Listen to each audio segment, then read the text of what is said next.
murteesse. Isaan waliin akka deemu carraa ni kenna. Inni garuu mana isaa keessatti rodduu akka filatu itti hima. Maatiin Joonis konkolaataa fe'umsaa deeliin ka'uun gara Kanaadaatti qajeelu. Gabaasa raadiyoon caccabaan bakkafame akka dhufe yeroo dhagaan hanga Upstate New Yorkitti deeman. Dhagaan ibiddaa konkolaataa fi namoota irratti roobuu jalqaban Aliisaaniif Naataan riqicha jala akka dhokatan geggeesse. Namni konkolaataa isaa keessatti qabame tokkollee jeequmsa sana keessa bakka nageenya qabu akka ga'u gargaara. Erga wanti hundumtuu tasgabbaa'ee booda maatiin imala isaaniitti fufan.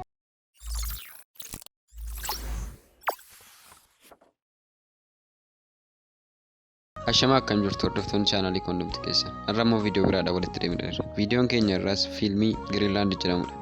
Fiilmiin kun kan jalqabu injiinarii Joon Alaan jedhamu hojii pilaanii gamoo tokkotu ilaaluuti. Boodarraa haadha warraa isaa kan addaan baate Aliisanii fi ilma isaa Naataan kan dhukkuba sukkaaraa qabu ilaaluuf gara manaatti deebi'a. Jooniif Aliisaan gidduutti jibbiinsi ture. Ta'us Naataanitti jaalala agarsiisuuf waan danda'an hunda godhu. Seenaa guddaan oduu kana keessa jiru Koometiin Kilaark jedhamu lafa bira darbaa jiraachuu isaati. Maatiin Joonis hiriyootaaf ollaa isaanii waliin afeerraa qopheessan. Isaanis Kilaark qilleensa keessa darbu ilaalaa jiru. Joon mi'a gurgurtaa bitachuuf osoo deemu bilbila isaa irratti akeekkachiisa pirezidaantii kan innii fi dabalataan Aliisaaniif Naataan gara bakka dhoksaa ta'etti akka jijjiiramaniif filataman jedhu argata. Yeroo gara manaatti deebi'u faanonni waraanaa xiyyaara isaaniitiin akka darban arga. Joon Aliisonitti himuuf deeme garuu keessummoota argee dhiise. Oduu Kilaarkii bishaan rukutuu ta'anii ilaalu.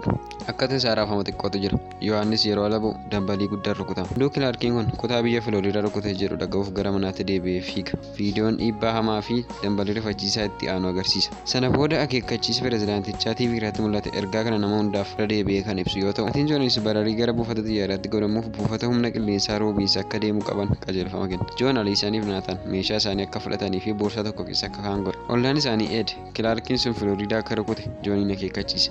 Yeroo konkolaataa oofuu jalqaban ollaa isaanii biraan deebiraan intala ishee Eeliyee akka fuudhaniif maatii Joon kadhatte. Garuu maatiin Joon isaan malee akka hin eeyyamamneef waan beekaniif gaabbiidhaan dhiisanii darban. Maatiin Joonis buufata sanatti dhiyaatu garuu sarara tiraafikaa dheeraatiin duubatti waan hafaniif konkolaataa isaanii dhiisuu qabu turan. Kan nama dhibu Naataan uffata isaa fudhachuuf jedhee qoricha isaa konkolaataa keessa buusee ture. Tuutni guddaan xiyyaara sana keessa seenuuf gaafachuuf walitti qabamaniiru. Maatiin kun erga ayyama argatanii booddee gara buufataa xiyyaaraatti seenan. Akkuma seenaniin gaafa uffata isaanii ilaalan qoricha Naataan arguu hin dandeenye. Akka konkolaataa keessatti bu'es waan tilmaamaniif Joon fuudhuuf ba'a. Garuu Aliisoon haala Naataan loltuu tokkotti yeroo kaaftu lamaan isaanii meejara bireen waliin akka wal argan gaggeeffama. Isheenis namoonni haala akka dhukkuba sukkaaraa qaban xiyyaara keessa akka hin seenne Aliisanitti beeksiste. Aliisan bireen akka irra deebitee ilaaltu kadhattus wanti isheen gochuu dandeessu hin jiru. Joon xiyyaara keessa darbee waan geetti fakkaatee Aliisan akka isaan isa quunnaman gochuu yaalti. Garuu bu'aa tokko illee hin argan.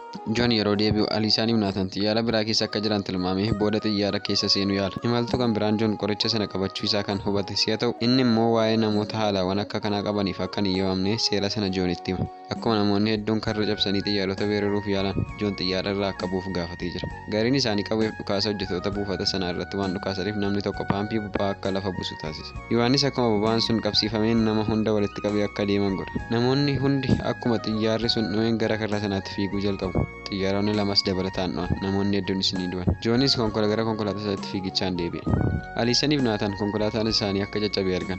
Yaadannoo mana abbaa ishee Laaksiingtan keessatti akka isaan quunnamu itti himu Jooniif dhiifte. Yohaannis yaadannoo sana argatee hordofee gale. Aliisan Naataaniif qoricha arguuf gara mana daldalaa saamamaa jirutti geessite. Namoonni qawwee qabanis yeroo muraasa booda bakka sana weeraruun namoota hedduu irratti dhukaasa bana. Aliisan hanga dhiirri tokko fuuldura ishee dhaabbatutti gara fuulduraatti karaa ishee tolchite. Lubbuu Naataaniif akka inni gaddu kadhattee namichis isaan gadhiise. Dubartii Juudii jedhamtu dubarte. Abbaa warraa ishee Raalf amansiistee akka isaan fuudhee deemu goote. Garuu hanga Nooksiville Teenessee qofatti. Joon miilaan magaalattii keessa darbe. Achitti saamsotaa fi dabalataan Kilaarkii dabalataan samii keessa darban arga. Innis Aliisoniif bilbiluuf jedhee neetwoorkii barbaacha gara dhaaba mana gubbaa jirutti ol ba'a. Bilbila osoo hin kutin yeroo gabaabaaf haasa'u. Aliisan Raalfiif Juudii waliin haasofti. Maatiin koo fidatamaniiru garuu akka hin seenne dhorkamne jechuun itti himte. Raalfi sana booda karoora baasee mul'ate. Aliisan konkolaataa keessaa buusuuf gara isaatti harkise. Isheen garuu isa lolte. Dhumarratti humna ishee mo'atee Raalfiif Juudiin Naataan yeroo butanitti Aliisan karaa irratti hafte. Aliisa yeroo muraasaaf abdii kutattee deemti. Hanga maatiin minivaanii keessa jiran tokko gara buufata xiyyaaraatti ishee geessuuf fudhanitti. Raalfiif Juudiin gara sanatti akka deeman waan beektuuf. Joon konkolaataa fe'umsaa namootaan guutame gara Kanaadaatti deemaa jiru arge. Joonis konkolaachisaadhaan akka inni Laaksiingtan keessatti buusu erga walii galee booda seene. Dargaggeessa Kooliin jedhamu waliin wal arge. Xiyyaaronni Kanaadaa keessa jiran hunduu gara Giriinlaandii deemuuf ajajaman jedhee Joonitti hime. Imaltuun biraa Luukaas Joon filatamuu isaa erga baree booda morme. Lammiileen Ameerikaa keessatti dhalatan qofatu filatamuu qaba ture jedhee yaade. Joon lammii Iskootlaandiiti. Innis harka Joon irratti kan hidhamee ture sana arge. Jooniinis gaafate. Hiriyaan isaa Mikiyaas waliin waliin isa loluu jalqaban. Lolli kun konkolaataa fe'umsaa sana karaa cinaachaan irraa akka jaallatu taasisa. Kunis balaa konkolaataan qooriin ajjeese. Yohaannis hanga haamtuu Lukaas mataa isaa keessa baasutti Lukaasii Milkiyaasii waliin wal lolan. Innis rifachuudhaan ni deema. Aliisaan erga konkolaataa gara buufata xiyyaaraatti dhiyaachuun isaan dhaabanii booda vaanicha keessaa baatee fiigde. Dabalataan Israa'el fi Juuriin buufata xiyyaaraa ga'uun Naataan akka waan ilma isaaniitti harka isaaniitti dabarsuudhaaf yaalan. Yeroo hiriyoonni gaa'elaa kun to'annaa jala oolanitti Naataan loltuu sana waliin deema. Aliisaan osoo achi hin ga'in dura gara kaampii yaalaatti fidama. Loltuun tokko Naataan wajjin utuu waliin argin dura dunkaana muraasa keessa akka darbu ishee gargaara.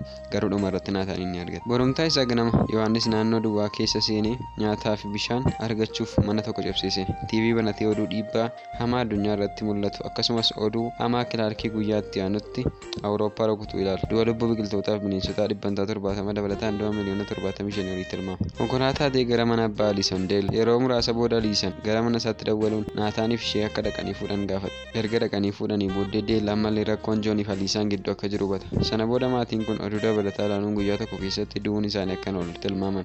Sana booda Joon waa'ee xiyyaarotaa gara Giriinlaandiitti deeman ilaalchisee waan kooliin itti himee yaada. Yeroon achi ga'uufis murteesse. Deel isaan waliin akka deemu carraa liigan. Inni garuu mana isaa keessatti turuu akka filatu itti hima. Maatiin Joonis konkolaataa fe'umsaa deeliin ka'uun gara Kanaadaatti qajeelu. Gabaasa raadiyoon caccabaan bakkafame akka dhufe yeroo dhagaan hanga Apstet Niw Yoorkitti deeman. Dhagaan ibiddaa konkolaataa fi namoota irratti roobuu jalqabuun Aliisaaniif Naataan riqicha jala akka dhokatan geggeessa. Namni konkolaataa isaa keessatti qabame tokkollee jeequmsa sana keessa bakka nageenya qabu akka ga'u gargaara. Erga wanti hundumtuu tasgabbaa'ee booda maatiin imala isaaniitti fufan. Akkuma xiyyaarri sun balali'uu jalqabuun gara daandii balalii ga'u. Joon hanga paayileetichi fuulduratti ba'utti konkolaataan karaa xiyyaarichaa cufa. Xiyyaarri akka guutame itti hima. Joon garuu Naataaniif Aliisaan qofa akka fudhatu. Haa ta'u malee Aliisaan balaliisaa kana hunda isaanii akka inni xiyyaara kana keessa galchu amansiisa. Xiyyaarri kun akkuma kilaarkii biraa qarqara galaanaa rukuteen dambalii rifachiisan xiyyaaricha akka kufu godhe.